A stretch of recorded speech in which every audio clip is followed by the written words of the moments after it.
अस्सलाम वालेकुम भाईजान, सारे भाइयों को अस्सलाम वालेकुम। भाईजान है हल्ला हस्पताल है, दही मरकज है, सेहत हल्ला कि जिथे जनाब इस टाइम कोई डॉक्टर नहीं, कोई डिस्पेंसर नहीं, कोई कुछ भी नहीं।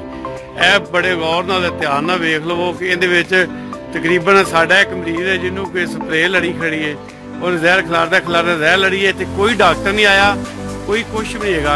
असीं सुबह दे दलील होंदे फिरने आ ते कोई जनाब कम से कम 2 घंटे हो गए जिहड़े नंबरां ते राबता करने आ, वो राबता भी करने आ ते कोई शै नहीं आंदी। मॉर्निंग ड्यूटी ते लगी हुई है, यह तफसील वेख लवो।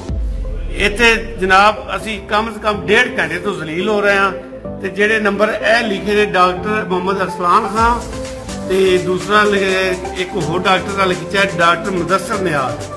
ये जनाब इत्थे कोई शै नहीं हैगी, कोई कुछ नहीं हैगा। जे ना कोई दूसरा लेडी दे कोई इत्थे नर्स नहीं हैगी, कोई कुछ नहीं, ते सारे दलील होंदे फिरने आ। घंटे का साडा मरीज एमरजेंसी च पिया है, वो भी तुहानूं असीं विखा दिंदे जनाब। इत्थे कोई पर्ची वाला भी कोई नहीं हैगा।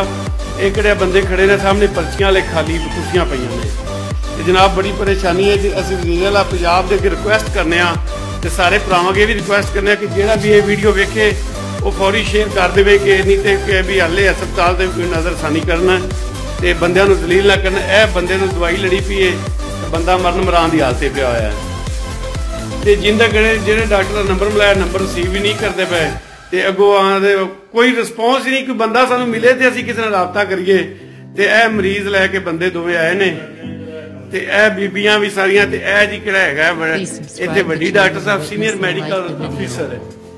ये जनाब इन्हां दे वैसे तुसीं जंदरा वेख लो कि जंदरे भज्जे पैने ते यह बीबियां बेचारियां माइयां भैणां ते धक्के खांदियां फिरदियां ने। ते मैडिकल अफिसरां दे भी यह वेख लो जनाब कि विच मूवी दे तुहानूं सारा कुछ नज़र आंदा पिया है।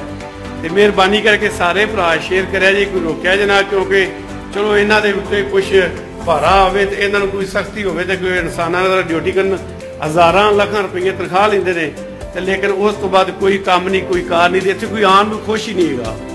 ते जनाब मेहरबानी करके जेडे मेरे भाई भी इत्थे चैक करन वो मूवी मेरी वेखन ते फौरी मेहरबानी करके शेयर कर दिया जे, थोड़ी बड़ी मेहरबानी होगी। क्योंकि ये अगर तो इत्थे डॉक्टर होणगे ते गरीबां नूं इत्थों इलाज मुआवजा होवेगा ते सारा कुछ बेहतर होवेगा। ते लिहाजा है कि किहड़े डॉक्टर दिन चिट्टे डाकू बने बैठे ने, ये डाकुआं दा किहड़ा है पकड़ हो जाए दी ते आपां लोग भी सारे खुश होवांगे। क्योंकि किसी दे ये नहीं कि मैं कोई कला, मैं तो वैसे हॉस्पिटल में आया तो मैं रश वेख्या, मैं पूछा कि की मसला है तो उन्हें आख्या जी आह मामला बनया कि डॉक्टर ही कोई ना, कोई नर्स है ना कोई डॉक्टर है।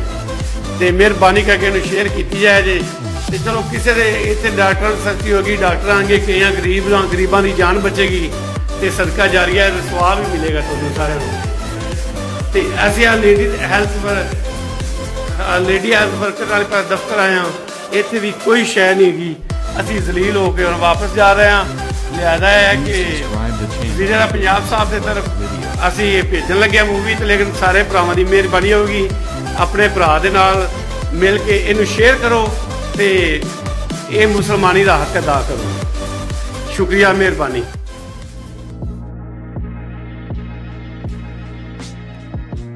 Subscribe our page and click on bell icon. Subscribe our page and click on bell icon for notification.